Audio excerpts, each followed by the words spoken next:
नमस्कार, मैं हूं आलोक शुक्ला। न्यूज 18 नेटवर्क पर पॉडकास्ट की ये विशेष सीरीज आप देख रहे हैं और हमारे साथ इस वक्त मौजूद हैं 1986 बैच के उत्तर प्रदेश पुलिस सेवा के अधिकारी और उसके बाद 2003 में आप इंडियन पुलिस सर्विसेज में आए। सर, आपका बहुत बहुत स्वागत है। बहुत बहुत धन्यवाद। हमारे साथ राजेश पांडे जी हैं और बहुत इनफॉर्मल बातचीत हम लोग करेंगे। बिल्कुल ठीक है। आप दो बड़े संस्थान जो अभी इस समय उत्तर प्रदेश पुलिस का हिस्सा हैं, उनके फाउंडर मेंबर में से आप रहे हैं। बिल्कुल। नंबर 1 एसटीएफ और number 2 anti terrorist squad ATS. जी जी। अगर हम जब आपका पूरा जीवन वृत्त देखते हैं, आप जितने दिन सर्विस में रहे और इसके अलावा अब आपकी बहुत सारे वीडियोस हैं, बहुत सारे पॉडकास्ट हैं जिसमें आप अलग अलग बातें बहुत कुछ बता चुके हैं आप, लेकिन वर्चस्व की समाप्ति तो 1998 में हो गई थी। लेकिन ये दबदबा सीरीज जो चल गई है, इसका क्या है? अब देखिए, दबदबा सीरीज तो ऐसा नहीं है कि 1998 के पहले या शिव प्रकाश के अवतरण के पहले नहीं थी। दबदबा सीरीज तो देखिए पहले भी थी, अब भी है। अब वही दिक्कत है या वही बात है कि कभी गाड़ी नाव पे और कभी नाव गाड़ी पे। ठीक है, समय की बात है, समय बदलता है। कभी किसी का समय आता है, कभी किसी का समय आता है और किसी का समय। अब ठीक है, 1998 में ये ख़त्म हो गया, लेकिन आज इतने 25-30 सालों बाद भी हम डिस्कस करते हैं उसको, अलग अलग फोरम पे डिस्कस करते हैं। कुछ तो होगा, अपराध के तरीके में कह लीजिए, अपराध में कह लीजिए, 90 के दशक के उस खूनी संघर्ष में कह दीजिए, चाहे जिस तरह से नाम लीजिए, नाम आता है। राजेश जी, हम आपसे जानना चाहेंगे कि 90 का जो वो दशक था, गोरखपुर को शिकागो ऑफ द ईस्ट कहा जाने लगा था। आप तो बहुत शांत है। बहुत शांत है। लेकिन उस समय के जो माफिया हुआ करते थे और आज अगर हम कंपेयर करें, दो गिरोह उस समय थे जो बेसिकली ऑपरेट करते थे, जिनको शेल्टर देते थे। एक हरिशंकर तिवारी और वीरेंद्र शाही। उसके बाद बिहार में एक गिरोह था, शहाबुद्दीन और सूरजभान, अनंत सिंह, ये सब लोग थे वहां। ठीक बात है। हम अभी उधर नहीं जाएंगे, हम पहले अभी इधर ही रहते हैं। इन जितने माफिया, या बिहार को भी हम ले लेते हैं, 90s के दौर में और आज भी अगर हम बात कर लें, हरिशंकर तिवारी, वीरेंद्र शाही, सूरजभान, अनंत सिंह, शिवप्रकाश शुक्ला, या यूपी के जो माफिया उस समय के, अगर 3 माफिया जो सबसे बड़े, जिनके ऊपर 2-2 लाख रुपए के इनाम थे, ददुआ, शिवप्रकाश शुक्ला और ब्रजेश सिंह, धनंजय सिंह, इनके ऊपर अभय सिंह, ये जितने माफिया, इनमें सबसे ज्यादा खूंखार कौन था? देखिए, खूंखार अगर खाली उत्तर प्रदेश की बात आप करें तो शिव प्रकाश शुक्ला की कुल आपराधिक उम्र 5 साल थी और 5 साल में ही उसने, जिसको वो कहते हैं कि अपने सारे करतब उसने दिखा दिए, डर का माहौल पैदा कर दिया, पूर्वांचल में डर का माहौल पैदा कर दिया, लखनऊ में पैदा कर दिया, बड़े बड़े अपराध किए। आप क्या समझते हैं, बृजबिहारी प्रसाद को जिस तरह से पटना में मारा गया जी, वो भी अपने आप में अपराध की श्रेणी में, जो अपराध की हिस्ट्री लिखी जाएगी, बहुत बड़ा अपराध था। लालू के बाद वो नंबर 2 थे। सीबीआई ने किसी मामले में उनको चार्जशीट किया था या उन पर आरोप लगे थे। वो चले गए थे इंदिरा गांधी आयुर्विज्ञान संस्थान में, वहाँ अपने समर्थकों के साथ, जिनके पास 50 राइफलें थीं, और उसमें उनकी AK-47 से हत्या हुई। लेकिन उस समय तो आप लोग ट्रैक कर रहे थे। हम लोग ट्रैक कर रहे थे, हम लोग वहीं थे। असल में हुआ ये था जी, कि उस समय यहाँ सोलोमन एंड सोलोमन के जो प्रोपराइटर हैं, जो मालिक हैं, के रस्तोगी साहब, यहीं गोखले मार्ग में इंटेलिजेंस हेडक्वार्टर के पास उसको सवेरे इसने ओवरटेक किया। वो अपने बेटे कुणाल रस्तोगी के साथ मॉर्निंग वॉक के लिए NBRI या यहाँ कहीं जा रहे थे। उनको पहले फोन पे वो धमका चुका था पैसे के लिए, उन्होंने मना कर दिया। उसने सामने से गाड़ी लगाई, के रस्तोगी गाड़ी चला रहे थे, उन्होंने जाने की कोशिश की, उसकी गाड़ी में टक्कर मारी और इस बीच में उसके एक तरफ की डोर, जिधर शिवप्रकाश ड्राइव कर रहा था, वो लॉक हो गई। दूसरी तरफ से वो उतरा और उसने के रस्तोगी को गोली मार दी। दिन की बात है, ये सुबह 8-8 बजे की बात होगी। और कुणाल रस्तोगी को खींच के उस पर गाड़ी में से निकाल लिया और उनकी किडनैपिंग कर ली। उनको यहां रख दिया, रैंसम की डील होने लगी। यहां रखा था या नेपाल में रखा था? नहीं, रखा यहीं था, यहीं रखा था। वो तो खैर कुणाल अभी भी हैं, अपना व्यवसाय कर रहे हैं, यहीं रखा था। एक बात ये भी आती है कि नेपाल में एक अखबार में जो इवनिंग पेपर था उसमें कुछ जो है लिखवाया जाता है ताकि ये पता चले, क्योंकि लंबे समय तक रखा था, तो ताकि ये पता चले कि वो जिंदा है। हाँ, नहीं देखिए, ये तो सब तरीके हैं जो कभी ये लोग लिखवाते हैं और कभी पुलिस लिखवाती है। पुलिस भी, जैसे पुलिस को पता है कि ये पूरब, हमारा जो टारगेट है वो पूरब की तरफ है, तो वो लोगों को बताती है कि हमारी एक टीम पश्चिम की तरफ गई है। कोई जिला आप बता देंगे कि साहब बुलंदशहर गई है, डेकाने गई है, फलाने गई है, जबकि रखा उसको देवरिया और बलिया के आसपास है ना।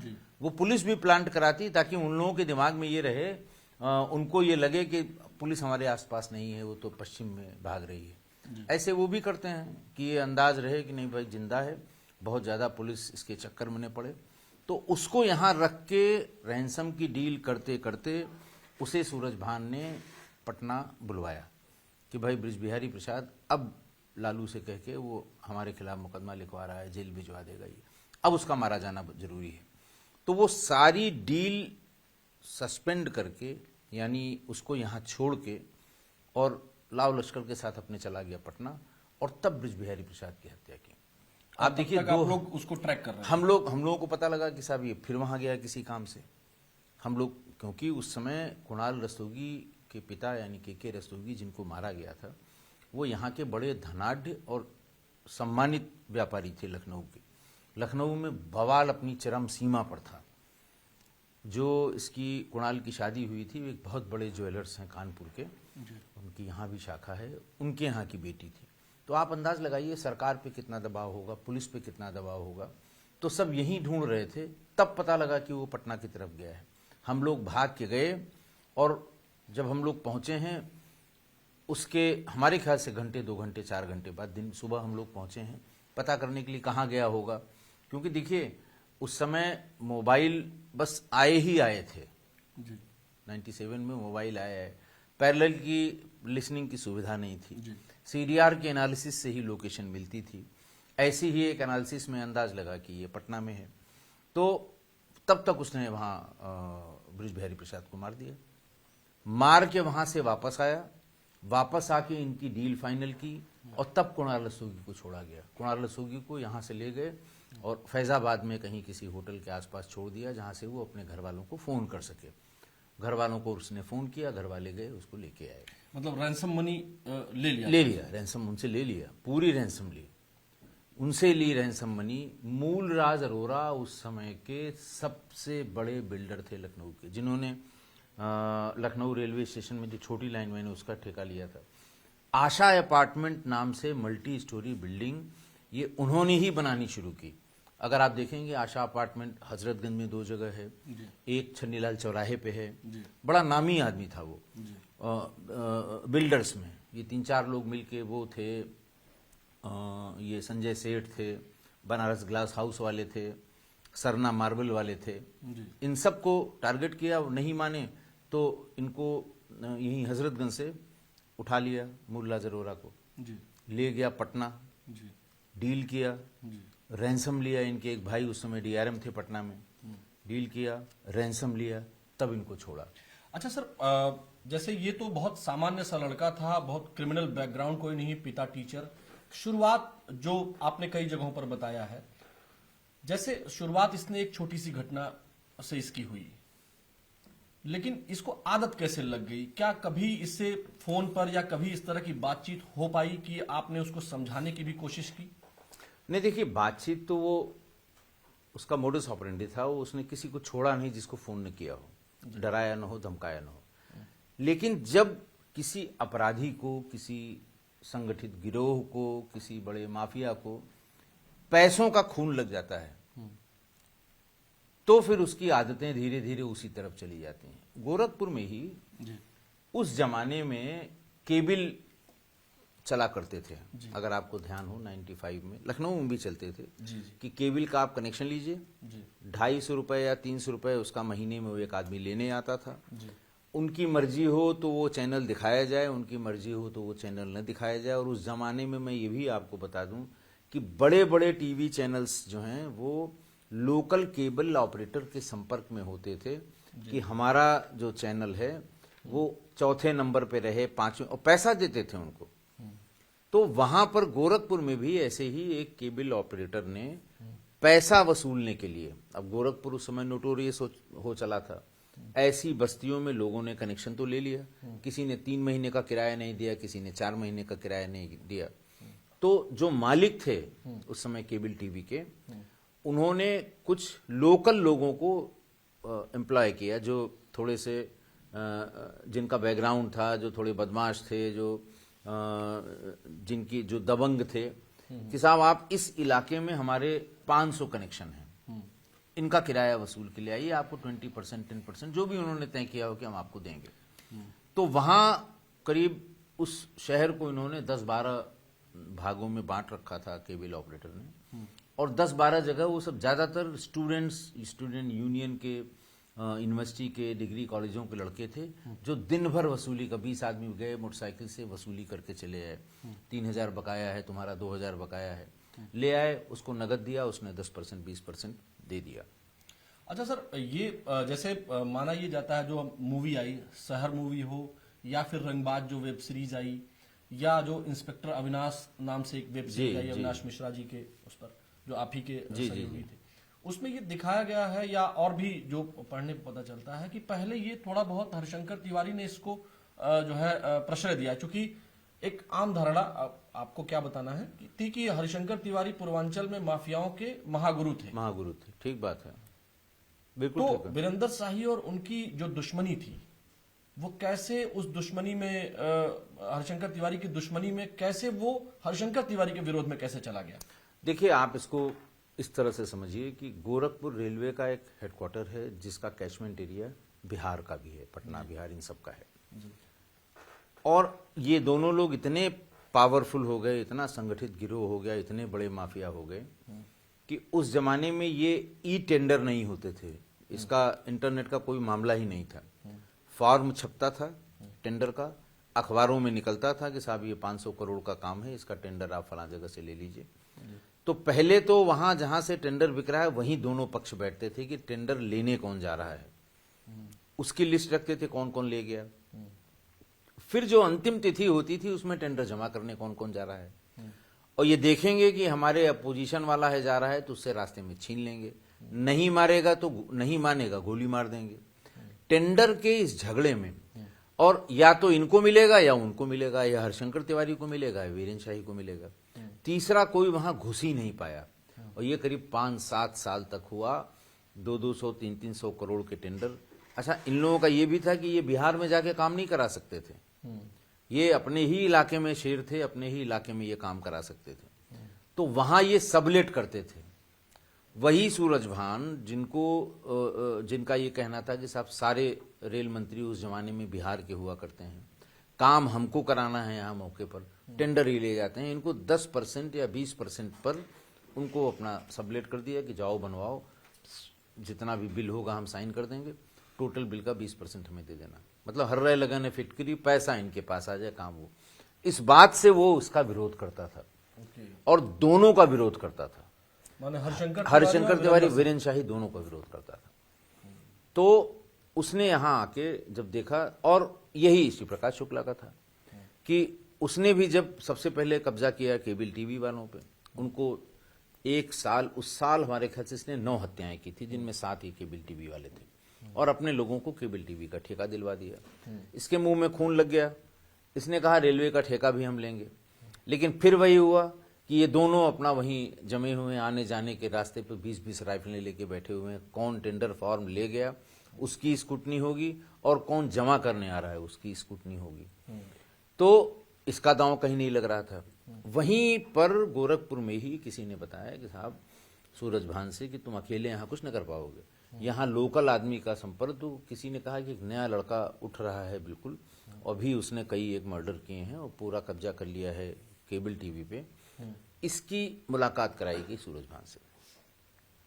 ये 3 लोग थे, आनंद पांडे, और प्रकाश हाँ, शुक्ला और सुधीर सिंह, सुधीर सिंह। 3 लोगों से मुलाकात कराई इनकी कि साहब। तो उसने कहा कि बताइए कैसे होगा। तो उन्होंने कहा भाई देखो ऐसा है कि 2 में से 1 अगर न्यूट्रलाइज कर दीजिए, निकाल दीजिए, तो फिर उसकी जगह हम लोग मुचहटा लेंगे। कौन सबसे ज्यादा हरामी है, ये बात हुआ कि इसमें किसको पहले निपटाया जाए। तो ये बात सर्वसम्मत से वहीं तय की सूरजभान ने कि पहले हम वीरेंद्र शाही को मारेंगे, क्योंकि वो उसके आदमी बहुत यहाँ उत्पीड़न करते हैं। और इनके जब 2-1 बार ये क्योंकि हर दूसरे तीसरे महीने बड़ा टेंडर निकलता था और हर बार सूरजभान अपने आदमियों के साथ आता था, और जब भी ये फॉर्म लेने या जमा करने की कोशिश करता था, वीरेंद्र शाही के आदमी इसको मारते पीटते थे, डराते थे। तो उसने कहा पहले हम वीरेंद्र। सबसे पहले इन्होंने वीरेंद्र शाही को टारगेट किया। एक बार गोरखपुर में AK-47 से हमला करके उसे मारने की कोशिश की। गनर उसका मारा गया, वो बच गया। उस समय AK-47 लेके वो आते थे, उनके पास AK-47 कई एक थी सूरजभान के पास। ये AK-47 वही थी, पुरुलिया जो ड्रॉप वाली थी जी।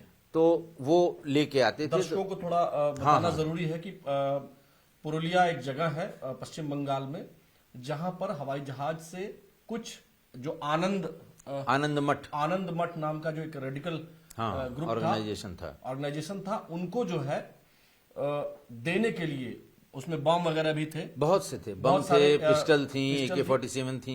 तो इस तरह के, ताकि भारत के उस हिस्से में अशांति फैलाई जा सके, इसलिए हवाई जहाज से वो हथियार ड्रॉप किए गए थे। ये दर्शकों को बताना जरूरी है। हवाई जहाज से ड्रॉप किए गए, लेकिन वो मठ के कैंपस के अंदर नहीं गिरे, वो इधर उधर गिर गए। वो अमेरिकन जहाज था, बड़ा लंबा ट्रायल चला पुरुलिया ड्रॉप का, CBI ने इन्वेस्टिगेट किया। उसमें जो विदेशी लोग थे वो सब बंद हुए। बहरहाल वो जब बाहर गिरा वहां पर, तो वहां के लोकल लोगों को पता लग गया कि साहब AK-47 गिरी है, और वहां इकट्ठा हुआ। तब ये यहाँ के जितने बड़े माफिया थे, इन लोगों ने उनसे संपर्क करके कुछ से जबरदस्ती ले लिया और कुछ को पैसा दे के लिया। सबके पास 3-3, 4-4 AK-47 उसी में से AK-47 अनंत सिंह के पास भी, उसी में से अनंत सिंह के पास थी। उसी में से अब किसका शहाबुद्दीन उसी में से AK-47 ले गए। जैसे जैसे पता लगा कि फला फला गांव में गिरी है, अपने सूत्र भेजा वहां, उनका साले को मार डालो, उसके लिए ले आओ, सौदेबाजी के लिए मार दो, छीन के ले आओ। सब बड़े बड़े जितने माफिया थे, 2-2, 4-4 AK-47 सबके पास हो गई। जो बहुत सक्षम थे उनसे नहीं निकलवा पाए, जो बेचारे गरीब थे, जिन्होंने अपने खेत में पाया रखे हुए हैं, उनका पता लग गया, उनसे मार के छीन लिया। तो ये वो AK-47 थी। श्री प्रकाश को हथियारों को बड़ा शौक था। उसने उनसे, सूरजभान से कहा, उनको दादा कहता था और गुरु मानता था। उसने कहा दादा एक AK-47 हमको दे दीजिए। तो उसने शर्त रखी कि तुम शाही को मार दो, तुमको हम 1 नहीं 2 देंगे, और दिया भी उसने। जब फाइनली यहाँ इंदिरा नगर में शाही को मारा गया, तो उसने 2 AK-47 दी, जिसमें से एक AK-47 जब आनंद पांडे इनसे अलग हुआ, तो सूरजभान ने ही बंटवारा करके 1 उनको दिलवाया और 1 श्री प्रकाश के पास आई। अच्छा, ये जो वीरेंद्र शाही की हत्या हुई थी, वो किस तरह की हत्या, मतलब जो आपने पहले भी बताया है, वो ब्रूटल हत्या। उस समय तक क्या आपने देखा था कि इस तरह से किसी ने किसी की हत्या की हो? नहीं, देखिए ऐसा ना कि कोई सामान्य आदमी या किसी वैसे आदमी की हत्या हुई। 2 धुरी पर पूरा का पूरा जो ऑर्गेनाइज्ड गैंग्स हैं, वो 2 धुरी पर चलते थे, पूर्वी उत्तर प्रदेश और बिहार में। एक धुरी इनकी थी वीरेंद्र शाही की, और एक थी तिवारी जी की, है ना, शाही जी और तिवारी जी। और इन्हीं लाइंस पे पूरा पूर्वांचल बटा हुआ था। हर बार इनमें हत्याएं होती थी, गैंग मेंबर्स मारे जाते थे। इसके ठेकेदारी के झगड़े में लोग मारे जाते थे। हरशंकर तिवारी के लोग भी मारे गए, शाही के लोग भी मारे गए। और उस समय जब ये रेलवे टेंडर का ये चस्का लगा इन लोगों को, सूरजभान हो इनको, तो उसी समय से ये फोन करके, इसकी आदत थी, सबको फोन करने की आदत थी। आपको भी एक बार फोन, हमको भी फोन किया था। KL गुप्ता साहब DG थे, उनको भी फोन किया था। लालजी टंडन साहब को फोन किया था। उस समय के साहब को ये बड़ा दिलचस्प किस्सा एक बार आपने कहीं बताया। हाँ, बताया है कि उनको सबको फोन, मतलब हमारे कहने का आशय ये कि सबको फोन करता था। तो उस समय श्री प्रकाश बार बार वीरेंद्र शाही जी को फोन करके धमकाता था कि तुमको मार दूंगा मैं। तो वो क्यों किसी को सीरियसली लें? उन्होंने कहा कि ऐसा बहुत दिमाग न खराब हो तुम्हारा, जिस तरह की बात दो लोग आपस में इस तरह से करते हैं। तो उसने पहले अटेम्प्ट के बाद फिर कहा कि होली से पहले मार दूंगा तुमको। फिर ये सावधानी बरतने लगे, जैसे अगर ट्रेन से आते थे तो बीच में कहीं उतर जाते थे, वहां किसी से गाड़ी लेके गाड़ी से यहां आते थे। और इसने श्री प्रकाश ने पीछा किया, ट्रेन से भी पीछा किया। यहाँ वो जो वीआईपी गेस्ट हाउस में आके रुकते थे तो ऊपर ऊंचाई पर एक गुलमोहर का पेड़ था, वहां अपनी मारुति 800 खड़ा करके गेट पर देखता रहता था कब निकलेंगे वो। तो उसने ऐसा नहीं कि पीछा नहीं किया, और उसने कहा था हम मारेंगे, तो उनको पता था कि उनकी अदावट। और जब मारा गया तब पहली बार श्री प्रकाश शुक्ला का नाम खुला, क्योंकि उसके पहले वो अशोक सिंह के नाम से फोन करता था। अशोक सिंह नाम जो रखवाया हुआ था वो रखवाया हुआ था सूरजभान का। सूरजभान कहता था कि जब तुमको मुझसे बात करनी हो तो घर वाले नंबर पे मिलाओ और बताओ अशोक सिंह बात करेंगे, मैं समझ जाऊंगा। अपना नाम बताओगे तो बहुत जल्दी खुल जाओगे, लोग तुमको गोरखपुर तक खदेड़ेंगे। अब वो अशोक सिंह नाम चल पड़ा तो अशोक, लेकिन वीरेंद्र शाही जी की हत्या में इसका नाम प्रॉपर खुला कि ये श्री प्रकाश शुक्ला है, ये सहजनवा के मामखोर गांव का रहने वाला है, इसके इतने भाई हैं। तब जाके ये इसका सही नाम खुला कि हाँ ये श्री प्रकाश शुक्ला है। हरशंकर तिवारी जिनकी तूती बोलती थी और पूर्वांचल के कई जिलों में उनके द्वारा तमाम लोगों को माननी बन गए उनके सपोर्ट के कारण। वो अलग अलग जातियों के लोग थे उसमें, आप जानते हैं, आप जौनपुर आजमगढ़ में भी रहे हैं। बहुत रहा हूं मैं। तो उनके सपोर्ट से तमाम लोग विधानसभा पहुंच गए, बिल्कुल सही है, इसमें कोई दो राय नहीं। लेकिन हरशंकर तिवारी के लिए ये नौबत आ गई कि उनको मिनी बस खरीदनी पड़ी थी। चलो हाँ भाई, ऐसा है ना कि कोई एक देखिए, तब तक सब सामान्य चल रहा था जब तक वीरेंद्र शाही जी की हत्या नहीं हुई थी। जब वीरेंद्र शाही की हत्या हो गई, अच्छा छपास का रोग था इसको, फौरन टेलीफोन करके सबको बताया कि ऐसे ऐसे ऐसे ऐसे हमने मारा है। मौके पर जो लोग प्रत्यक्षदर्शी से जब उनसे टैली कराया गया तो बिल्कुल वो सही कह रहा था कि कैसे कैसे मारा है। तो जब ये पता लग गया कि वीरेंद्र शाही को इसने मार दिया है तो फिर सब चौकन्ने हो गए कि ये किसी को मार सकता है, चाहे वो हरशंकर तिवारी हो, चाहे और उनके समकक्ष जितने बड़े यहाँ के गुंडा माफिया रहे हों, ये किसी को मार सकता है। ये लोगों के अंदर भय समा गया, ये लोगों के अंदर डर समा गया कि ये किसी को भी, तब इसकी जिसको कहते हैं ना मार्केट वैल्यू बहुत ज्यादा हो गई। और तब फिर इसकी वसूली चरम सीमा पर, जिसको फोन कर देता था उससे पैसा वसूल लेता था। अच्छा, क्या इसकी ये वसूली केवल पूर्वांचल तक, लखनऊ तक ही थी या पश्चिमी यूपी सब जगह थी साहब, पश्चिमी यूपी में भी थी। डीपी यादव के भाई राम सिंह की हत्या इसने की थी। वो उन्होंने अपने दुश्मनों पे खुलवा दिया, सब बात इधर उधर हो गई, लेकिन मारा इसी ने था उनको, राम सिंह को। गाजियाबाद से थोड़ा आगे इधर बढ़ के एनसीआर के विपरीत दिशा में। तो ये एक जगह तक नहीं रह गया था। दार्जिलिंग में हत्या की इसने, ये सुपौल के पास एक हत्या की इसने, भगवान यादव वाली जो हत्या की। ये भगवान यादव जो पप्पू यादव के बड़े करीबी थे भगवान यादव को इसने, पप्पू यादव से इसका कोई लेना देना नहीं था। भगवान यादव को वो जो सूरजभान के रास्ते में सूरजभान के लोग जो वसूली करते थे नेपाल और उसके बॉर्डर पर, जो कस्टम के सामान में, फलाने के सामान में, ढिकाने के सामान में जो चीजें लाई जाती थी, उनमें किसी आदमी का भगवान ने मर्डर किया था। तो इससे नाराज होकर अब तक तो केवल उत्तर प्रदेश पुलिस इसको ट्रैक कर रही थी, नॉर्मल जो क्राइम ब्रांच होती है वो ट्रैक कर रही थी ना। हाँ।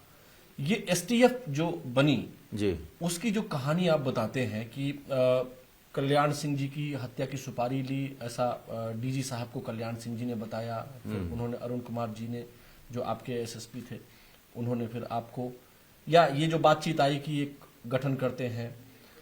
एक आपने और बताया है कि जो किसी व्यवसायी की हत्या हुई, उनके मित्र थे, आईपीएस कोई थे जो अमेरिका में थे उस समय।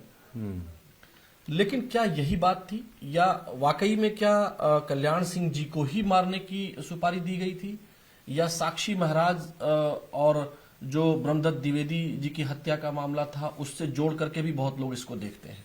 देखिए, जो फैक्ट्स हैं जी, अगर आप उनको देखेंगे जी, तो ये तो उस समय के अखबारों में भी छपा कि साहब उसने सुपारी ले ली है कल्याण सिंह जी को मारने की।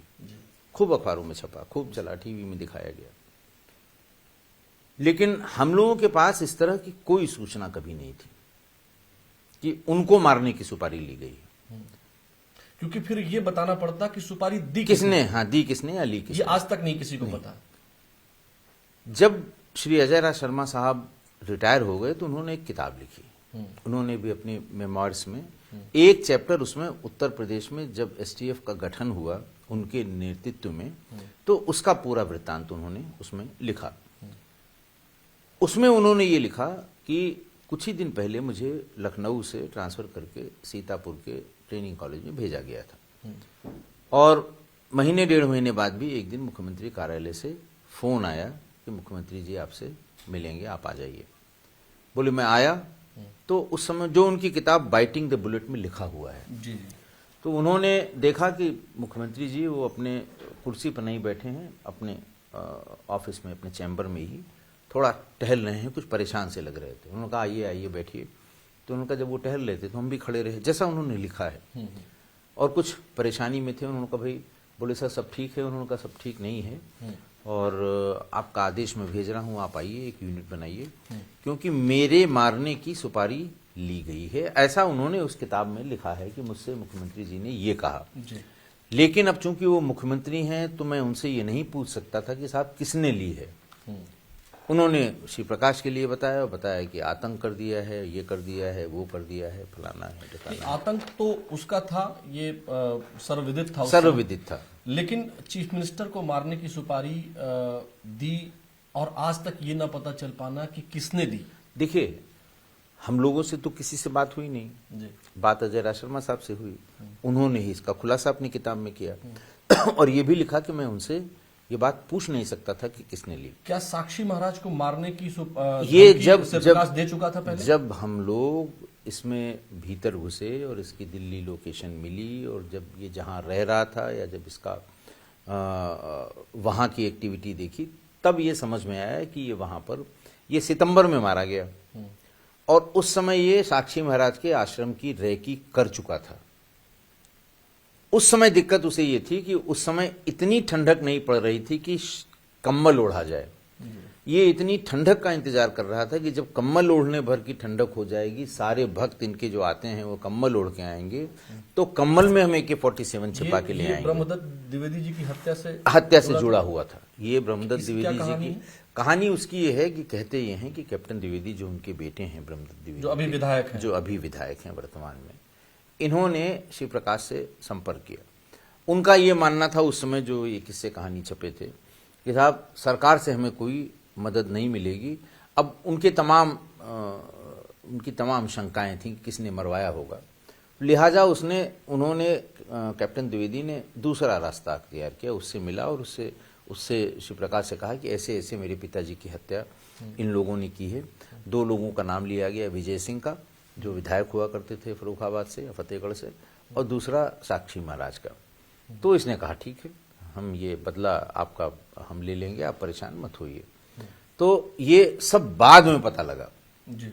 ये सब जब ये ऑपरेशन के हम लोग एकदम नजदीक पहुंच गए और वो मारा गया, फिर सारे नंबर्स उसके खंगाले गए, किसके यहाँ ये रह रहा था, कहाँ कहाँ इस बीच में गया है, तब ये बात खुली कि ये साक्षी महाराज को उस समय इसने टारगेट किया था। एक पत्रकार है, उसको मारने को लेकर के जैसे आपने बताया जो थियरी, उससे थोड़ा सा इतर एक पत्रकार है, उन्होंने किताब, आप ही के किताब के नाम की एक किताब लिखी है।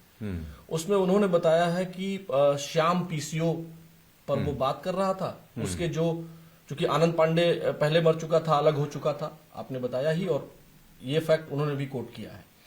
लेकिन श्याम पीसीओ पर बात हो रही थी, और बाहर उसका एक दोस्त जो अनुज है वो खड़ा था। पहले एसटीएफ ने अनुज को पकड़ा, फिर उसके बाद दूसरे दोस्त को पकड़ा, फिर शिवप्रकाश को गाली देते हुए, उसमें उन्होंने शिवप्रकाशवा शब्द का उपयोग करते हुए उसके बाद पकड़ करके ले आए, फिर कुछ बातें पूछी।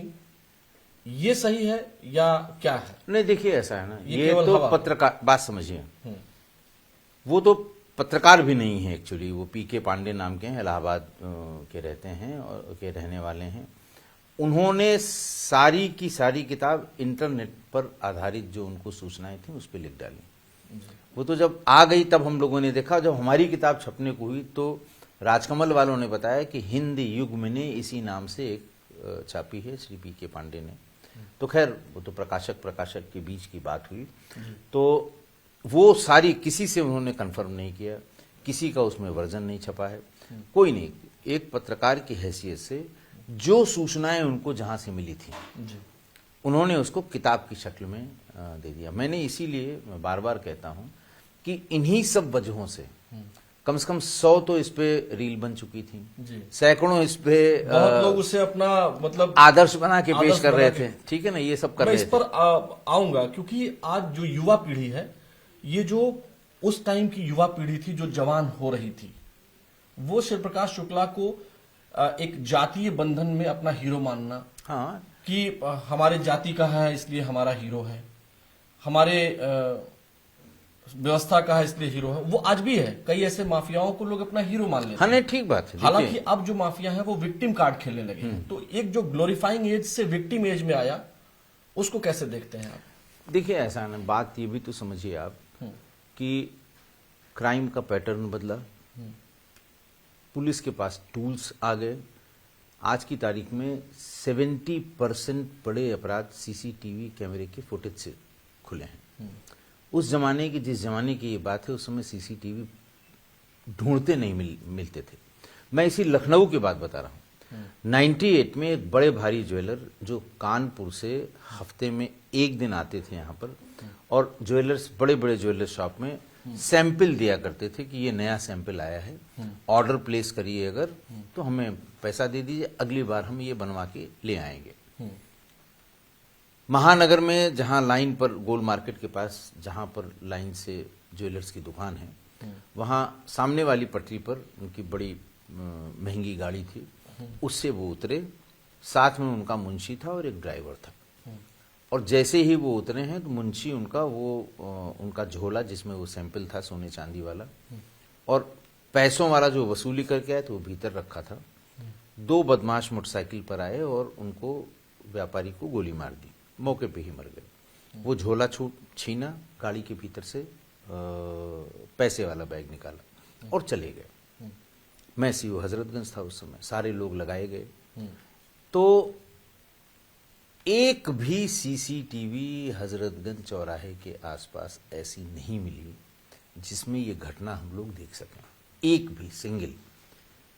ज्वेलर्स ने अपने अपने यहां लगा रखी थी, लेकिन सब ने अपने कैश काउंटर के ऊपर लगाया था कि उनके यहां जो कैशियर बैठा हुआ है उसकी गतिविधियों को चेक कर सके। हजरतगंज में कोई सीसीटीवी कैमरा नहीं था। आज की तारीख में ये संभव है क्या? आज की तारीख में आप कहीं से भी निकलिए, हर 10 कदम पे आप चाहे किसी के प्राइवेट सीसीटीवी कैमरे में कैद होंगे या सरकारी सीसीटीवी कैमरे में कैद होंगे। आप और आपकी टीम वो आखिरी लोग हैं जिन्होंने शिव प्रकाश शुक्ला को जीवित देखा था। बिल्कुल ठीक उसके बात। बाद किसी ने जीवित नहीं देखा, वो डेथ कर गया। लेकिन जो उसी बार किताब का मैं जिक्र करूंगा, उसने ऑफर भी, पैसे का ऑफर, पहले जाति का ऑफर, फिर पैसे का ऑफर, और उसके बाद जो है उसने ब्रजेश सिंह का नाम लिया था, उन्होंने ऐसा लिखा है। हाँ। तो ये कहानी देखिए ऐसा है ना, आदमी को जब ये पता लग जाए, अपराधी को जब ये पता लग जाए कि अब हम इस चंगुल से बाहर नहीं निकल पाएंगे, सब लोगों ने घेर रखा है, तो वो बचने के हर तरीके जो उसके दिमाग में उस समय तुरंत आ रहे हैं, तो उसने ये कहा कि हम ब्रजेश का पता बता देंगे। चिल्ला के कहा, काहे हमारे पीछे पड़े हैं। कहीं नहीं जानता था ब्रजेश का कि वो कहाँ रह रहा है, लेकिन उसको ये लगा कि इन लोगों को इसकी लालच आ जाएगी कि लगे हाथ ब्रजेश को भी हम पा जाएंगे, उसको निपटा देंगे। तो घंटे 2 घंटे का समय हमको मिलेगा घुमाने में, और हो सकता है इसी बीच हमको दांव लग जाए, हम चिल्ला लें, पुलिस आ जाए, पुलिस इनको रोक ले, कंट्रोल रूम को सूचना हो जाए और हमारी जान बच जाए। तो वो तरकीब कि हम पैसा भी देंगे, हम साहब मकान भी देंगे, हम फलाने भी करेंगे, चलो हम ब्रजेश को पकड़वा देते हैं, ये सिर्फ टाइम गेन करने के लिए और ऐसा मौका ढूंढने के लिए कि पुलिस की निगाह पड़ जाए, हमारा एनकाउंटर होने से बच जाए। मतलब उसने हर वो तरकीब अपनाई, हर वो तरकीब। गोली लगने के बाद भी ये सब कहता रहा वो कि हमें हॉस्पिटल ले चलिए। हाँ, हमें हॉस्पिटल ले चलिए, हम बता देंगे, हम फलाना कर देंगे। आखिरी टाइम में उसने क्या वो रो रहा था या इस तरह की चीजें थी? देखिए जो ऐसा लोग है ना उसको कि बहुत ग्लोरीफाई करते हैं, हमने कहीं भी सुना है सुनिए कि ऐसा बहुत है। वो दमदार था, बहुत अरे साहब रंगबाज कहीं था। दमदार नहीं था। हाँ। और जब गोलियां उस पर पड़ रही थी, जब वो उसे लगा कि अब कोई बचने का रास्ता नहीं है, तो केवल वो मदद ही मांग रहा था। आप जानते हैं गोली लगने के बाद भी 5 मिनट, 4 मिनट, 6 मिनट, 7 मिनट आदमी के बोलने की ताकत रहती है, अनलेस सिर पे न पड़ी हो। जी। तो उस बीच में वो 4-6 मिनट में उसने ये सब कर्म कर दिए कि हम इसको बता देंगे, उसको बता देंगे, ताकि ये हमको फौरन अस्पताल ले जाएं, हमको बचा लें, हमें फिर मौका मिल जाए। भाई अगर हम पकड़ के ले गए होते तो हम लंबी बातचीत करते, जैसा वो पांडे जी ने लिखा है। ये तो सारी बातचीत उस समय हुई जब, और दिन का है, कोई ऐसा नहीं कि रात में फर्जी बताया गया हो कि गोली मार दी गई, ऐसा कुछ नहीं। दिन में हुआ, खुलेआम एनकाउंटर हुआ था ये इंदिरापुरम में। और जिस समय हुआ है एनकाउंटर, गोलियां चली हैं, 400-600 लोग आके इकट्ठा हो गए। अच्छा। हाँ, इंदिरापुरम का इलाका आप भी जानते हैं, उस जमाने में उतना नहीं डेवलप था, लेकिन डेवलप था। उस समय भी वहां जहां ये मारा गया है उसके आसपास बड़ी बड़ी बिल्डिंग्स थी, मल्टी स्टोरीड बिल्डिंग थी। तो ये उन्होंने जो लिखा है वो सब सुनी सुनाई बातें हैं। अच्छा, आजकल एक मूवी आई हुई है, आपने भी देखी होगी, धुरंधर। धुरंधर मूवी, चूंकि इसका जिक्र इसलिए अब मैं कर रहा हूं, उसके बाद मैं अब दूसरे तरफ के माफियाओं की भी मैं बात करूंगा जो उस एज के बाद आए। लेकिन धुरंधर मूवी में, चूंकि आप एटीएस में भी फाउंडिंग मेंबर रहे हैं, यूपी एटीएस के, धुरंधर मूवी में बताया गया है कि यूपी के रास्ते नोट जो है, फेक करेंसी, पाकिस्तान नेपाल होते हुए जैसे भी आई, इसका ये क्या पूरा मामला है? मूवी में जो दिखाया गया है, जो कि पाकिस्तान में या कई और लोग हैं बता रहे हैं कि फेक है, प्रोपेगेंडा है, आपको नहीं क्या नहीं, लगता उनके कहने से कुछ नहीं होता, ये बिल्कुल सत्य घटना है, सच है। 2008 में सबसे पहले हम लोगों को ऐसी 500 की नोट मिली जो देखने में एकदम असली थी। रिजर्व बैंक ऑफ इंडिया ने जो बार बार वो अपने विज्ञापन देते हैं कि साहब हमारे 24 सिक्योरिटी फीचर हैं, उस जमाने में 22 थे शायद, अब 26 या 27 हो गए हैं, कि इस तरह से ये सिक्योरिटी थ्रेड लगा होगा, ऐसे घुमाने से इसका कलर चेंज होगा, ऐसे उसको छूने से जो ब्लाइंड लोग हैं वो उसके डिनोमिनेशन को जान जाते हैं। तो जब ये हमारे एसटीएफ के ही एक आदमी ने कहा, साहब ये किसी ने ये कहा है कि ये नकली है और एक असली आप हमको दीजिए, हम 3 नकली आपको दे देंगे, बाजार में चलने में कोई दिक्कत नहीं होगी। दिखवाया गया है उसको, एकदम असली, उसकी जो क्रैंकलिंग साउंड है वो भी वैसे ही, वाटरमार्क गांधी जी वाला वो बिल्कुल वैसे ही, ये सब वैसे ही। तो फिर हेडक्वार्टर से रिजर्व बैंक में जाके तो उन्होंने कहा, साहब ये HQFICN कहते हैं, high quality fake currency notes हैं, ये पाकिस्तान से पंपिंग किए जा रहे हैं और रास्ता नेपाल का है। नेपाल में ये ले आते थे और फिर वहां से जो इनके कैरियर हैं वो बॉर्डर की तरफ ले आते थे, इधर से लोग जाते थे, 100 रुपए देते थे, मतलब 1, और उसके बदले में 3 नोट इनको मिल जाते थे। और ये इस कदर चला कि नेपाल और उत्तर प्रदेश की सीमा के जो बैंक्स थे उनके कैश चेस्ट में जाने लगा, फिर वो एटीएम से निकलने लगा, क्योंकि वो उसकी जो मोटाई होती है कागज की वो भी वैसी थी, प्रिंटिंग जो है वो भी वैसी थी, सिक्योरिटी फीचर में एक आध फीचर को छोड़ के सारे फीचर सेम थे। तो ये छपाई आप ये समझिए कि सामान्य आदमी अगर छापेगा, नकली नोट छापने वाला छापेगा, तब तो वो 500 के नोट में 250-300 रुपए तो उसकी लागत लग जाएगी, उस तरह की इंक, उस तरह का पेपर, उस तरह का सिक्योरिटी थ्रेड। ये छपी दरअसल पाकिस्तान के टकसाल में, मिंट में। उस समय जब हम लोगों ने कम से कम 2009, 10 और 11 में 3 साल में कम से कम 1 करोड़ से ऊपर या 1 करोड़ के आसपास फेक करेंसी नोट अलग अलग रास्ते शुरू हुए। सबसे पहले नेपाल के रास्ते में आया, फिर दूसरा रास्ता इन्होंने बांग्लादेश से किया। ये ट्रेन से पूरे देश में, मालदा से लोगों को चढ़ा देते थे, ट्रेन से ले जाते थे। तो मुगलसराय रेलवे स्टेशन पर जीआरपी, एसटीएफ, इन सब लोगों ने मिलकर, आप ये समझिए कि 20 लाख रुपए की फेक करेंसी वहां बरामद हुई, बिल्कुल ओरिजिनल जैसी। तो ये वहाँ जो कनानी ब्रदर्स की बात वो कहते हैं, जावेद कनानी और ये सब उन लोगों को दिया गया था। वो क्वेटा के मिंट से छपवा के पंप कर रहे थे इसको कि इकोनॉमी का भट्ठा बैठाया जाए। तो आपको मतलब ये जब 8 नवंबर को 2016 को जब नोटबंदी लागू हुई जी, तो आपको क्या लगता है ये नोटबंदी जो है बहुत अच्छा कदम था, सही कदम था? इस देखिए, fake करेंसी और इस तरह के नोट वाला जो सॉफ्ट टेररिज्म जिसको बोलते हैं, देखिए सॉफ्ट टेररिज्म के नाम से ही इन्होंने इकोनॉमी को खराब करने के लिए ये फेक करेंसी नोट्स यहाँ पर पंपिंग की और बहुत बड़ी संख्या में की। अब आप सोचिए, अंधेर हो गई, एटीएम से निकल रहा है, स्टेट बैंक ऑफ इंडिया की स्थानीय शाखाओं में भीतर लोगों ने डाल दिया, 4-4, 5-5 करोड़ रुपए बरामद हुए। यही अविनाश मिश्रा ने बरामद किए थे, बैंक के भीतर उसके कैश चेस्ट में बरामद किए थे सूचना पर। तो ये जो उसमें दिखाया अविनाश गया, मिश्रा जिनके ऊपर मूवी भी बनी है। हाँ, जिन पे मूवी बनी है, हमारी टीम का ही हिस्सा थे। और उस समय में जब सब्रवाल साहब को भी बताया गया सब जगह से कि साहब इसको रोकिए किसी तरह से, ये तो पूरी इकोनॉमी को खराब कर देंगे इस सॉफ्टवेयर में। तो फिर आदमी लगाए गए, पता होने लगा, और पता होते होते होते होते फिर वहां तक। लेकिन हम लोगों की लिमिटेशन थी, हम नेपाल से आगे कहाँ जाते, या नेपाल में किसको हम पकड़ कर ले आते। इसीलिए बाद में फेक करेंसी के सारे मामले सीबीआई के पास गए। चाहे आप 2 नोट बरामद किए, सीबीआई उसकी, तो थोड़ा वाइडर उसका इलाका हुआ। उसके बाद फिर वो एनआईए को दिए गए। तब ये पता लगा कि डिलारू करके एक कंपनी है जो हमको इसकी स्याही और पेपर ये सब सप्लाई करती है। ब्रिटेन की कंपनी है डिलारू, और यही इसी से ये लोग भी लेने लगे, पाकिस्तान वाले भी। तो ये साबित हुआ कि ये वहां से खरीद करते हैं और अपने मिंट में हमारी वाली नोट छाप के और भारत में भर दे रहे हैं ताकि इकोनॉमी खराब हो। तो ये बिल्कुल जो घटना है। अब बांग्लादेश वाला भी रूट जब बंद हुआ, जब मुगलसराय में पकड़े जाने लगे, तो ये थाईलैंड के थ्रू आने लगे, थाईलैंड से नेपाल और नेपाल से यहाँ बांटने लगे। साहब उस पूरे नेपाल उत्तर प्रदेश की सीमा में हर दिन कई करोड़ के फेक करेंसी नोट इधर आने लगे, जिसमें स्टेट बैंक ऑफ इंडिया के संत कबीर नगर शाखा में उसमें 4 या 5 करोड़ रुपए ये अविनाश की टीम गई थी वहां से बरामद करके।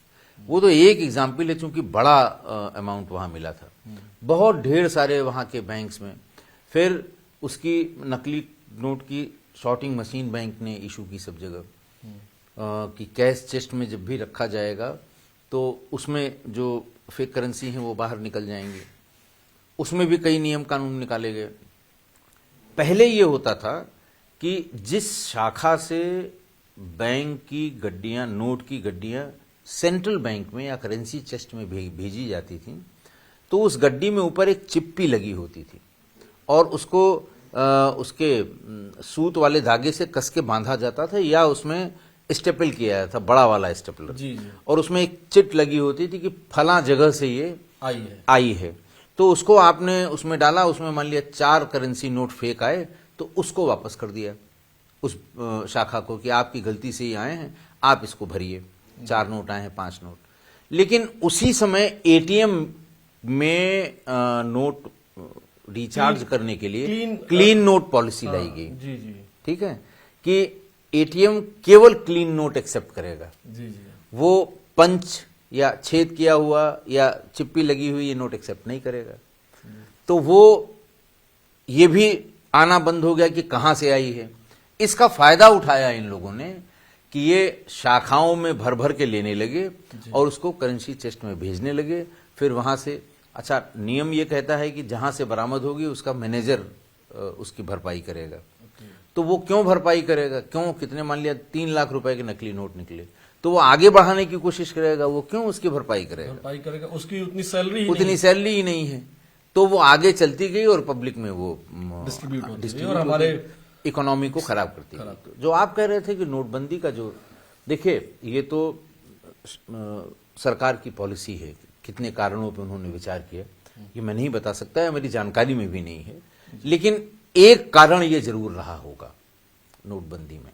मान लिया 20 कारण थे तो उसमें ये कारण जरूर रहा होगा जो ये सॉफ्ट टेरर के में ये फेक करेंसी नोट्स सर्कुलेशन में पूरे देश में भरे पड़े थे। अब हम जिस पार्ट पर आ रहे हैं, जैसे अतीक अहमद की हम बात कर लें, अतीक अहमद और अशरफ को जिस तरह से मारा गया, या संजीव जीवा की जो हत्या हुई, या जो एक दो और हत्याएं हुई जिसमें जेल में जिस तरह से मारा गया उसको, जो जौनपुर का था माफिया मुन्ना बजरंगी, इसमें लॉरेंस बिश्नोई एंगल क्या है? देखिए, ऐसा है कि क्योंकि बड़ी महंगी पिस्टल्स यूज हुई। हाँ, एंगल इसमें लॉरेंस बिश्नोई का इसलिए आ रहा है कि जिगाना पिस्टल के इस्तेमाल हुआ अतीक और अशरफ में। जी। बहुत महंगी पिस्टल है, बाजार में 6-6, 7-7 लाख की है। और इन तीनों के पास जो जिगाना पिस्टल मिली हैं, इन दोनों की कंबाइंड प्रॉपर्टी की नीलामी कर दीजिए तब भी उतना पैसा नहीं मिलेगा कि उसमें 3 जिगाना आ जाएं। ठीक। बाबा सिद्दीकी की हत्या हुई, उसमें भी सोफिस्टिकेटेड थी। जी। संजीव जीवा की हत्या हुई, अच्छा, मारने वाले सब फर्स्ट टाइमर तीनों जगह। संजीव जीवा वही है जिसने ब्रह्मदत्त, हाँ, जो नहीं उसमें बाबा सिद्दीकी नहीं, संजीव जीवा उसमें था, वो जो विधायक जी गाजीपुर वाले मारे गए थे, कृष्णानंद राय। हाँ, उसमें संजीव जीवा था। उसको भी भरी अदालत में मारा, गोली मारी, उसके बाद सरेंडर कर दिया। महंगी पिस्टल उसके पास थी, कोई क्रिमिनल रिकॉर्ड उसका नहीं था, 1, 2 ही 323, 504 टाइप की थी। ऐसा कभी मर्डर का या डकैती का कोई रिकॉर्ड नहीं था। यही इन तीनों के साथ था, कोई मर्डर या डकैती का रिकॉर्ड नहीं था। वहाँ बाबा सिद्दीकी को जो मारे, जिन लोगों ने मारा, उनका भी कोई रिकॉर्ड नहीं था। तो अगर ये सब आप कंबाइंड करिए, कंबाइंड देखिए, तो ऐसा लगता है कि कोई न कोई ऐसा आदमी है जो सिस्टमेटिकली, बहुत ही चालाकी से ऐसे आदमी से ये काम कराइए जिसके बारे में अगर मौके पर नहीं पकड़ा गया है तो कोई पता न लगा सके। लेकिन इत्तेफाक से ये सब मौके पे पकड़ गए, अपनी असलहे इन्होंने कुर्बान कर दिए। वो आगे कहां तक चलेंगे कि किसने दिया, कहां से, जितनी आसानी से यूपी पुलिस के सामने मार दिया, लोग गाड़ी पलटने का इंतजार करते रहे कि विकास दुबे के जैसे गाड़ी पलट जाएगी, लेकिन कुछ और ही हो गया। नहीं, हो क्या गया ये तो वो भी जानते थे, मारने वाले भी जानते थे कि टीवी चैनल्स के कैमरे लगे हुए हैं, लोग दौड़ दौड़ के उनसे सवाल, तो उन्हें इस बात का भय थोड़ी था, उन्हें इस बात का भय नहीं था ये कैमरे के सामने हम रिकॉर्ड हो रहे हैं सारा, और पूरे देश ने, लाइव चल रहा था उस समय, पूरे देश ने देखा कैसे उछल उछल के मार रहे हैं वो तो उनके प्लान का हिस्सा था। और इसीलिए लॉरेंस बिश्नोई पे ये शक जाता है कि वहां बैठकर, गुजरात की जेल में बैठकर उसने इस तरह से अपना साम्राज्य बनाने के लिए या अपने आप को लाइमलाइट में लाने के लिए, क्योंकि देखिए पिछले 5-7 सालों से मुंबई का अंडरवर्ल्ड भी खत्म हो गया है ऑलमोस्ट। अच्छा, अंडरवर्ल्ड की आपने बात कर दी, तो एक आजमगढ़ का एक वाकया है जिसमें मेड इन बमहौर पिस्टल मिलती है, जब गुलशन कुमार की हत्या में। हाँ, गुलशन कुमार की क्या कहानी है? देखिए, गुलशन कुमार की कहानी, गुलशन कुमार को जो पुलिस का, मुंबई पुलिस का जो अकाउंट है वो ये है कि साहब उसको 3 आदमियों ने पूजा करके, सफेद कपड़ों में थे, पूजा करने जा रहे थे या पूजा करके हाथ में थाल लिए हुए थे, सटा के कनपट्टी पर उनको गोली मारी गई। सामने किसी महिला के मकान का दरवाजा खुला हुआ था, वो भाग के उन्होंने हेल्प ली, लेकिन उसने बंद कर दिया। तब तक वो थोड़ा और आगे बढ़े, फिर उनको कई गोलियां मारी गई। आरोप लगा वो आजमगढ़ का जो सराय मीर का वो है, इनका दाऊद के साथ था वो। जी। तो पहले दाऊद और छोटा राजन के बीच का, हाँ, नहीं, वो दाऊद के साथ था। अरे वो जो एक हीरोइन के साथ जिसने शादी कर ली है, जी। गोरा सा है और अभी भी जेल में है, पुर्तगाल की जेल से लाया गया है। जी। तो वो कहते ये हैं कि नदीम श्रवण वाले नदीम के किसी एक गाने की प्रमोशन न करने पे उसने इनको मरवा दिया लड़कों से। लेकिन ये कहानी दूसरी है जी। अच्छा, चूंकि वो लड़के वैसे तो जिन पे चार्जशीट हुई या जिन पे मुकदमा चला वो तो लोकल वहीं के हैं जी। लेकिन उस समय ये चलन चला था जी। कि ईस्टर्न यूपी के लड़के और अपनी पिस्टल लेके जाएं, वहां जी। काम करें, पिस्टल चाहे तो फेंक दें और वापस चले आएं, ताकि पुलिस उनको ढूंढ न सके। जी।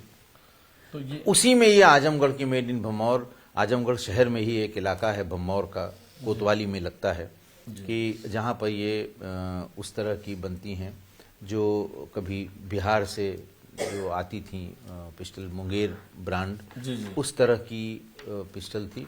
उस आदमी को भी पुलिस ने चार्जशीट में शामिल किया है जिसने वो बेची थी उन लोगों को जिनके पास से ये मौके पर बरामद हुई थी।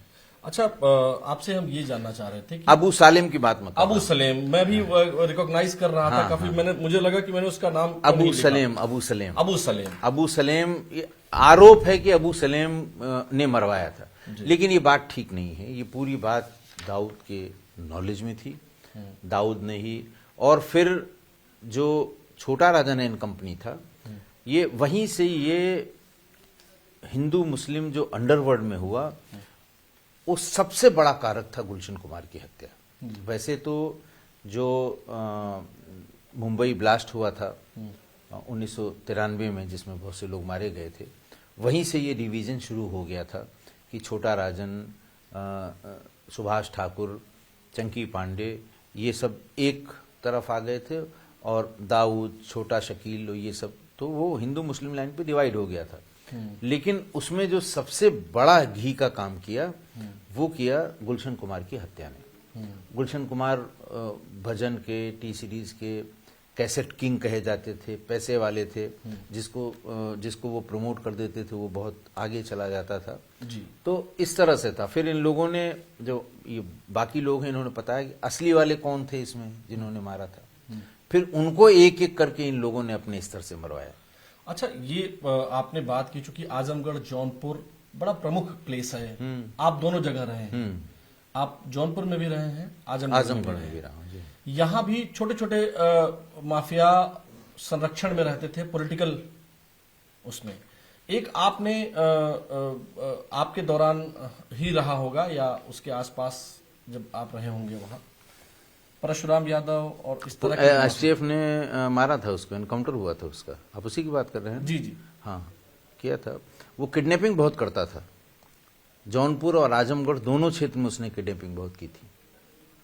और तब फिर ये, और बड़ी बड़ी किडनैपिंग की उसने, जैसे वो हथछुट बदमाश कहते हैं ना, कि किसी पे भी गोली चला देना, भीड़ में भी गोली चला देना, टारगेट को भीड़ में मार देना, तो वो इस तरह का बदमाश था। बाद में एसटीएफ से एनकाउंटर में मारा गया था। अच्छा, वहां के भी कुछ ऐसे माननीय जो इस तरह की चीजों में इन्वॉल्व रहे हों? देखिए, 90 का दशक ही वही था जिसमें अपराध के राजनीतिकरण और राजनीति के अपराधीकरण। एक शाहगंज रेलवे स्टेशन पे घटना हुई थी, एक पुलिस के कांस्टेबल को, मैं उस समय पोस्टेड था वहां पर, मैं सीओ सिटी था। पुलिस का एक कांस्टेबल शाहगंज जीआरपी की चौकी में रेलवे स्टेशन के भीतर तैनात था। वो उसके कोई रिश्तेदार आए होंगे, उनका और रमाकांत यादव का कुछ झगड़ा हो गया। रमाकांत यादव से कोई झगड़ा हो गया बैठने या बिठाने को लेके। तो उमाकांत ने उसको जीआरपी चौकी के भीतर दौड़ा के गोली मार दी। दिन की बात है ये, रेलवे स्टेशन की बात है। और उसके बाद से वहां से भाग गया। फिर बड़ा उसमें तमाशा हुआ कि लोगों ने कहा कि साहब ये तो लखनऊ में था, ये तो वहां था ही नहीं। तो फिर चूंकि हजारों लोगों ने इसको देखा था, किसी ट्रेन के आने का समय था, पूरा प्लेटफॉर्म भरा हुआ था, और दौड़ा दौड़ा के जो गोली मारी थी। तो रमाकांत उमाकांत, इनके बारे में कौन नहीं जानता है। दोनों पीएसी के बर्खास्तशुदा कांस्टेबल थे। बहुत से अपराध किए इन्होंने आजमगढ़ में भी, जौनपुर में। शाहगंज इसका केंद्र रहा करता था जौनपुर में, और आजमगढ़ में तो इनकी सल्तनत ही थी। और धीरे धीरे धीरे धीरे फिर ये कोई विधानसभा में पहुंचे, कोई लोकसभा में पहुंचे, सब माननीय हो गए। तो जो ये अपराधियों का राजनीतिकरण हुआ, ये उसकी उपज है। ये उस मशीन से निकले हुए नेता हैं जी, अपराधियों की मशीन से। अच्छा, यहाँ आजकल बड़ी चर्चा हो रही है दो माफियाओं की। एक धनंजय सिंह आरोप लगाते हैं अभय सिंह के ऊपर, और अभय सिंह आरोप लगाते हैं धनंजय सिंह के ऊपर। बबलू श्रीवास्तव भी एक माफिया डॉन थे, अभी भी जेल में हैं। आपको पहले इन पर आते हैं, ये धनंजय सिंह और अभय सिंह पर। ये दोनों एक दूसरे को बहुत सज्जन बताते हैं, और एक हमने देखा है कि बड़ी एक नहीं, एक दूसरे को सज्जन नहीं बताते हैं, दुर्जन बताते हैं। एक दूसरे को अपने से बड़ा दुर्जन बता रहे हैं। जी जी, इनकी सच्चाई क्या है? नहीं, देखिए ऐसा है, फिर वही बात है। मैं इनको इसलिए थोड़ा नजदीक से जानता हूं कि जब मैं सीओसिटी जौनपुर था तो ये दोनों ही वहां पर टीडी कॉलेज में पढ़ते थे, छात्र राजनीति करते थे, उपद्रवी तत्वों में माने जाते थे। वहां पर छात्र कर्फ्यू का एक कंसेप्ट ये लोग ले आए कि साहब जब चाहेंगे छात्र पूरे शहर की दुकानें बंद करा के कर्फ्यू लगाएंगे। मारपीट होती थी, उसमें पुलिस के लाठीचार्ज भी होती थी, जबरदस्ती ये बंद कराते थे। कई घटनाएं हुई। उसके बाद खैर ये लोग वहां से पास आउट हो गए और चले आए लखनऊ यूनिवर्सिटी। मैं उधर से आजमगढ़ से घूमते हुए आया, आते ही मेरी पोस्टिंग सीओ महानगर हो गई। महानगर में ही वो हसनगंज थाना पड़ता है जिसमें यूनिवर्सिटी है। वहां गए तो वहां पता लगा कि साहब इस समय जो चरम पर हैं वो अभय धनंजय, नाम इनका साथ लिया जाता था। उस समय ये नहीं था कि कौन बड़ा है, कौन छोटा है, कौन आगे है, कौन पीछे है, नाम साथ ही साथ लिया जाता था। और फिर ये ले आए गुड्डू मुस्लिम को यहाँ पर। अच्छा, गुड्डू मुस्लिम को अपने हॉस्टल में टिकवाया। और बम कल्चर जो लखनऊ विश्वविद्यालय के कैंपस में हुआ, ये इन्हीं दोनों की देन है। अच्छा, गुड्डू बमबाज जिसको कहा गुड्डू जाता था। बमबाज जिनको कहते हैं, वो यहीं पर रहा और फिर उसने वो जो बम से करामात की, नजदीकी उसकी शायद धनंजय से ज्यादा है, लेकिन उस समय जो हवा रहती थी कि यही दोनों ले आए हैं, इन्हीं दोनों की वजह अच्छा, से ये वो यहाँ भी, सर्वाइव कर रहा है। गुड्डू मुस्लिम तो अतीक का करीबी था। नहीं, ये बाद में अतीक करीब हुआ जब ये जेल चला गया। जब ये लोग स्टूडेंट पॉलिटिक्स यहाँ कर रहे थे तब ये अभय धनंजय के साथ था, तब अतीक कहाँ दूर दूर तक नाम नहीं था। इसको गोरखपुर में कहीं एनडीपीएस में बंद किया गया, ये तस्करी में आ गया उसमें।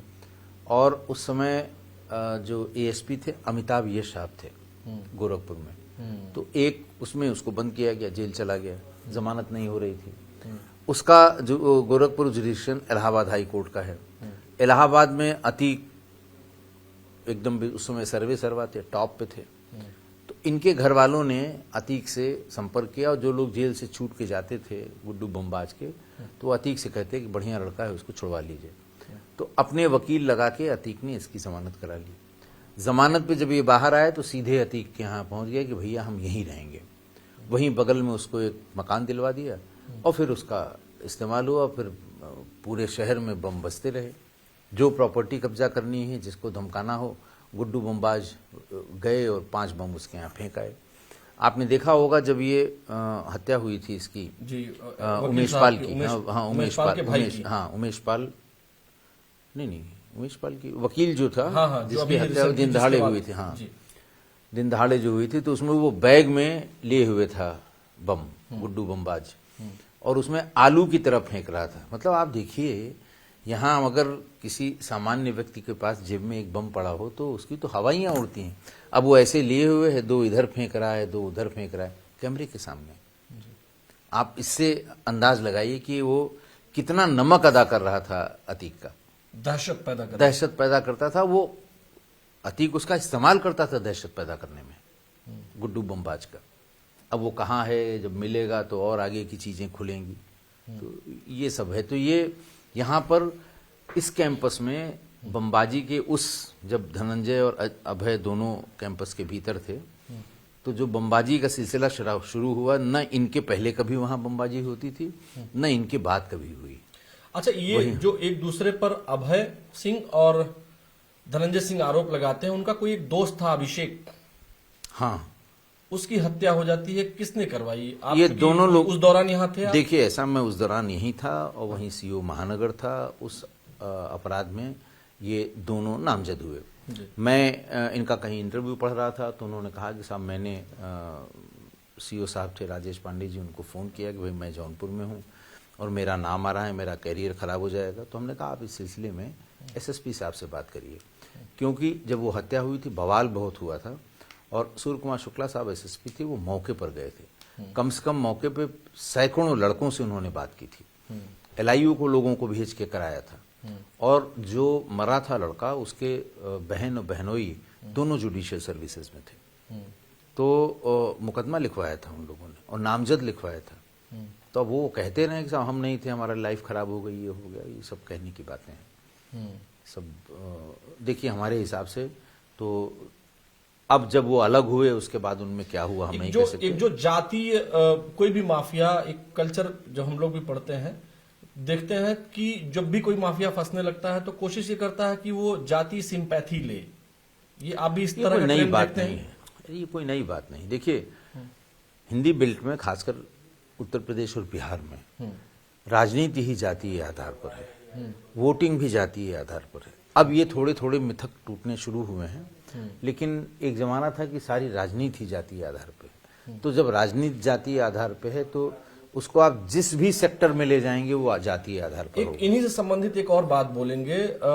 धनंजय सिंह ने अपने एक इंटरव्यू में कहा है कि ब्रजेश सिंह, जब उनसे पूछा गया कि वो चुनाव लड़ेंगे उनके फैमिली या उनके समधी, तो एक ये उन्होंने कहा कि ब्रजेश सिंह और मुख्तार अंसारी की दोस्ती थी। ये एक क्वेश्चन है। हाँ, दूसरा वो ये कहते है हैं कि दुश्मनी नहीं थी, मैंने भी सुना। इन दोनों में कोई दुश्मनी नहीं थी। हाँ। मैं उनकी इस बात से नहीं सहमत हूँ। जितना क्राइम को मैंने देखा है, जितने अंडरवर्ल्ड को मैंने समझा है, जितने ऑर्गेनाइज क्राइम को मैंने समझा है, जितना मुख्तार और ब्रजेश को उस समय एसटीएफ ने परसू किया। बीके सिंह साहब, स्वर्गीय श्री बीके सिंह साहब एसटीएफ में आईजी थे, और उन्होंने जितना इन दोनों पे काम किया था, मुख्तार पे भी और ब्रजेश पे, खासकर ब्रजेश पे, उतना किसी ने नहीं किया उत्तर प्रदेश पुलिस में। और कहाँ कहाँ नहीं, बिहार में कौन कौन सी जगह, उड़ीसा में कौन कौन सी जगह जहां इन्होंने इनके लिए दबिश नहीं दी। और फिर उन्हीं के इतना घेरने का परिणाम था कि ये मुंबई दिल्ली पुलिस के क्राइम ब्रांच के हत्थे ये चढ़े थे उड़ीसा में। तो ऐसा नहीं है कि वो ये कह के निकल जाएंगे कि नहीं साहब कोई रंजिश नहीं थी। बिल्कुल रंजिश थी साहब, बहुत बड़ी रंजिश थी। सब अच्छा, कहने की बात है। धनंजय और ये अभय सिंह कहते हैं कि अभय सिंह को मुख्तार अंसारी ग्रुप का बताते हैं धनंजय सिंह। कौन किसके ग्रुप का देखिए, है? ऐसा है ना कि यह किसके कौन ग्रुप का है, इसका हम लोगों से कोई मतलब नहीं है। ये एक सामान्य धारणा बन गई थी, क्योंकि जब मुख्तार अंसारी जेल में थे तो उसी लड़के की हत्या में ये भी लखनऊ जेल में थे, और जेल में ये दोनों एक बैरक शेयर करते थे या मिलते रहते थे, मिलते जुलते रहते थे। तो ये मान लिया गया कि अभय सिंह मुख्तार के बहुत नजदीक है, ऐसा मान लिया गया। अब कौन नजदीक आया, कौन नहीं आया, कौन इनका दोस्त है, कौन उनका दुश्मन है, ये तो यही दो लोग जानते होंगे ना।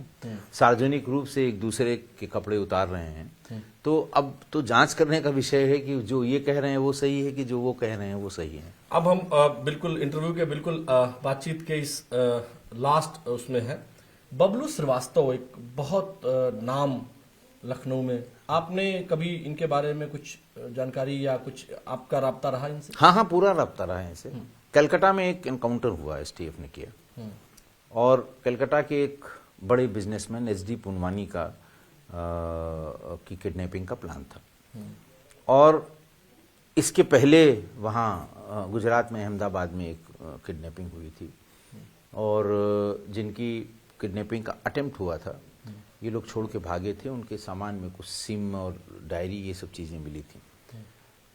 उसमें लखनऊ के कुछ नंबर थे, जो लखनऊ के नंबर वहाँ से श्री केशव कुमार, उसमें एसपी गांधीनगर थे, उन्होंने अरुण कुमार साहब को बताया कि भाई ये बड़ी लंबी किडनैपिंग अटेम्प्ट हुआ है, ये बहुत यहाँ के बहुत ही पॉलिटिकली बहुत ही पावरफुल आदमी है, ये लखनऊ में किसका नंबर हो सकता है। तो खैर नंबर जब ट्रैक किया गया तो वो नंबर मंगे सरदार के भाई का निकला। अच्छा। मंगे सरदार जो कस्टम्स कमिश्नर एलडी अरोरा के मर्डर में वांटेड था। 3 लोगों ने मिलकर ये मर्डर इलाहाबाद में किया था दाऊद के लिए, मनजीत सिंह मंगे ने, बबलू श्रीवास्तव ने और सहनी ने, और तीनों फिर सीबीआई ने उसको इन्वेस्टिगेट किया। किया। ये लोग पहले दाऊद के लिए काम करते थे, और 93 का जब मुंबई का ब्लास्ट हुआ, तब ये अलग हुए, दोनों ने अपना अपना रास्ता, एक दूसरे के खून के प्यासे हो गए। बबलू श्रीवास्तव और दाऊद। बबलू श्रीवास्तव की तरफ छोटा राजन, ये सब पूरा एक धर्म विशेष के लोग उधर चले गए, और जो बाकी बचे सब वो इधर आ गए, और फिर एक दूसरे के खिलाफ इन लोगों ने जो शुरू किया है, पुलिस का इस्तेमाल करके, अपने नेटवर्क का इस्तेमाल करके, कैसे भी कर एक दूसरे को नुकसान पहुंचाते रहे। और इसी प्रोसेस में दाऊद के पूरे नेटवर्क को मुंबई से खत्म कर दिया गया, खाली हो गया। वहां के लोगों ने बॉलीवुड ने चैन की सांस ली, व्यापारियों ने चैन की सांस ली। अब वो रोज रोज होने वाली धमकी वाली फायरिंग और ये सब बंद हो गया। अच्छा सर, चूंकि एसटीएफ का गठन शिव प्रकाश शुक्ला के लिए हुआ था, एक जो मुझसे छूट गया था, शिव प्रकाश शुक्ला ने क्या राजा भैया को भी मारने की धमकी दी थी, जिसके बाद राजा भैया अपने देखिए घर वो से नहीं निकले जब तक? मैं देखिए वो शराब की एक नीलामी से जुड़ा हुआ प्रकरण था। हाँ। प्रतापगढ़ के जो शराब की दुकानों की नीलामी है, उसके कुछ 4 या 5 दुकानें वो सुल्तानपुर में पड़ती हैं, और उधर की नीलामी ली थी राकेश पांडे ने, एक सांसद हुआ करते थे, पवन पांडे के भाई। तो और ट्रेडिशनली ये शराब की नीलामी सारी दुकानें वो राजा भैया लिया करते थे। तो पवन पांडे के साथ ही रहता था शिव प्रकाश, आप को मैंने पहले ही बताया है, केसरबाग में शिवसेना कार्यालय में। तो पवन पांडे शिवसेना वो जो अयोध्या। तो उन्हीं के भाई थे राकेश पांडे, जो अंबेडकर नगर से शायद सांसद वांसद भी रहे, काफी बीएसपी में थे, काहे में थे। तो श्री प्रकाश से उन्होंने कहा कि राजा भैया को बता दो कि 5 दुकानें उनके इलाके की नहीं है, हमारे इलाके, इसको छोड़ दें। राजा भैया को उसने फोन किया होगा, छोड़ दो। उन्होंने कहा भाई काहे छोड़ दें, हम 20-25 साल से ये हमारे ग्रुप की दुकानें, हम इसको नहीं छोड़ सकते हैं। तब उसने कहा हम मार देंगे। और राजा भैया देखिए पढ़ा लिखा आदमी है, और आप कुछ भी कहिए, बहुत जिसको बहुत ही कैलकुलेटिव आदमी है, उनके ऊपर आरोप प्रत्यारोप चाहे जितने लगे हों, लेकिन राजा भैया उस तरह के आदमी, टुच्चई वाले अपराधी नहीं है, पारिवारिक व्यक्ति हैं। तो जब उससे कहा तो उन्होंने, अच्छा ये बात कोई ऐसा नहीं कि हम अपने मन से कह रहे हैं, जब श्री प्रकाश का एनकाउंटर हो गया तो हमारी उनकी मुलाकात हुई, और उन्होंने इस बात के लिए कहा कि नहीं आपने बहुत अच्छा किया। और फिर उन्होंने बताया कि भैया ये भद्री हाउस जहाँ हम रहते हैं, इसी यहाँ बाहर जो पेट्रोल पंप है, इसी पे ये बैठा रहता था, हमको ढूंढता रहता था। तो अब तो कोई भी समझदार आदमी होगा तो किसी, जैसे कहते हैं ना, संगठित माफिया से कोई झगड़ा हो तो मुचहटा भी ले। अब उसको सनकी या पागल कह लीजिए, 500 गोली जहां एक गोली से काम हुआ, 500 गोली से काम चल रहा है। तो ये तो समझदारी है कि ठीक है, तुम कब तक चलोगे ऐसे, कभी हमारा भी दांव आएगा। तो उन्होंने कहा कि हम इसीलिए भैया घर से बाहर निकले नहीं, क्योंकि ये वहीं पास में पेट्रोल पंप है उनके सामने की तरफ। उन्होंने स्पेसिफिक बताया कि वो यहीं बैठा रहता था, और ये उनकी बताई हुई बात है, हम लोग क्या जानेंगे, हम लोगों का कोई लेना देना नहीं है उनसे।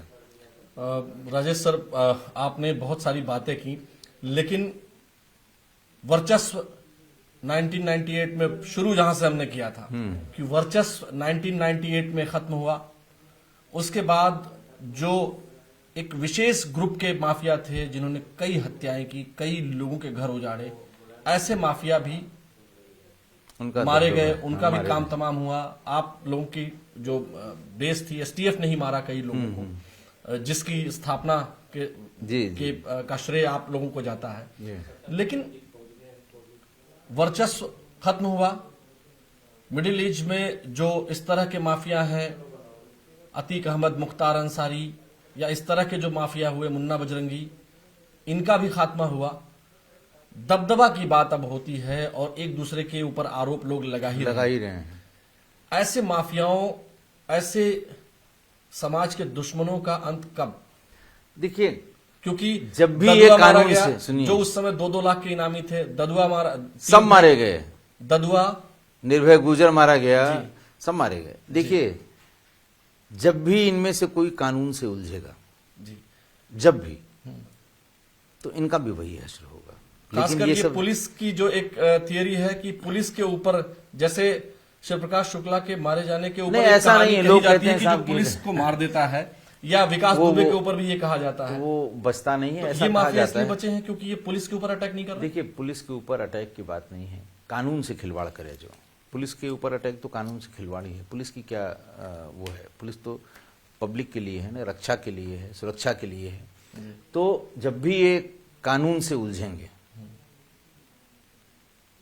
जब भी कानून से उलझेंगे, बस जैसे जो सबका हुआ है इनका भी होगा। लेकिन ये सब कानून से उलझेंगे नहीं। आप बता दीजिए, एक दूसरे के ऊपर आरोप प्रत्यारोप ही तो कर रहे हैं ना, कानून से कहाँ उलझन हो रही है इनकी। लेकिन उलझेंगे, या कोई भी उलझेगा, इन दोनों की बात क्यों करते हैं, कोई भी जो भी कानून से उलझेगा जो भी कानून को चैलेंज करेगा, जो भी लॉ ऑफ लैंड को नहीं मानेगा, उसका जैसे पहले वालों का हश्र हुआ उसका भी यही हश्र हुआ। सिंपल सी बात है। लग रहा है कि मौजूदा जो सरकार है, पिछली जितनी सरकारें जिसमें आपने काम किया, इस सरकार में भी आपने काम हाँ, पूरा काम किया इसमें मैंने। आपको लगता है कि क्राइम कंट्रोल इस गवर्नमेंट में ज्यादा बेहतर है? बिल्कुल है। इसमें कोई हमारे कोई ऐसा थोड़ी कि आप मेरी ओपिनियन पूछ रहे हैं तो मैं आपको बताऊंगा। ये सर्वसम्मत से लोग कहेंगे, जिनका राजनीति से कोई लेना देना नहीं। मेरी भी कोई राजनीतिक समझ नहीं है, हम केवल पुलिसिंग के पॉइंट ऑफ व्यू से आपको बता रहे हैं कि जितनी फ्रीडम, अपराध के प्रति जो जीरो टॉलरेंस है, अपराध के प्रति तुरंत का रिएक्शन जो कानून सम्मत होना चाहिए, वो सब ऐसे समय में हो रहा है। और पहले से अच्छा, दूसरा ये है कि आप देखिए यहाँ लोग अपनी इंडस्ट्रीज लगाने को तैयार नहीं थे। जाने कितनी इंडस्ट्रीज यहाँ से चली गई, कानपुर पूरा खाली हो गया। लेकिन अब लोग, अब जब से ये सड़कों का जाल बिछाया, एक्सप्रेसवेज बहुत ढेर सारे आ गए, तो अब इन्वेस्टमेंट भी आ रहा है। वर्चस्व जो आपकी किताब है, पुस्तक है, ये जो यहाँ भी है, इसके पहले भी आपने 3 और किताबें लिखी हैं। जी जी जी। अगली कौन सी किताब आ रही है और हमें क्या जानने को मिलेगा? और हम आपसे यही बातचीत कर ले रहे हैं कि अगला इंटरव्यू आप कब देंगे? नहीं, अब किताब गई है प्रिंट में, प्रकाशक जब उसको पब्लिश कर देंगे तो थोड़ा सा अगर कुछ बता पाए कि वो सिर्फ बेसिकली अंडरवर्ल्ड के उस डिवीजन की बात है जो सब लोग देख रहे हैं इसमें, कि 93 के जो मुंबई ब्लास्ट है उसके बाद कैसे अलगाव हुआ और वो लोग अब क्या कर रहे हैं, कैसे पूरी की पूरी दाऊद की कंपनी को मुंबई से उखाड़ फेंका इन लोगों ने। हालांकि सब जेल में है, लेकिन अभी भी उसको बराबर चैलेंज कर रहे हैं। तो उसका क्या स्वरूप है नीचे जमीन पर, इसके बारे में। बहुत बहुत शुक्रिया न्यूज़ 18 नेटवर्क पर बातचीत करने के लिए। बहुत बहुत धन्यवाद। दर्शकों, इसी तरह से हम आपको देश दुनिया की तमाम जो जानकारियां हैं, चाहे वो क्राइम से रिलेटेड हो या किसी अन्य फील्ड से रिलेटेड हो, पॉलिटिक्स की बात हो, ये समय समय पर हमारे इस विशेष सीरीज में हम आपको दिखाते रहते हैं। फिर किसी अलग शख्सियत के साथ मिलेंगे, तब तक मुझे यानी आलोक शुक्ला को दीजिए अनुमति। नमस्कार।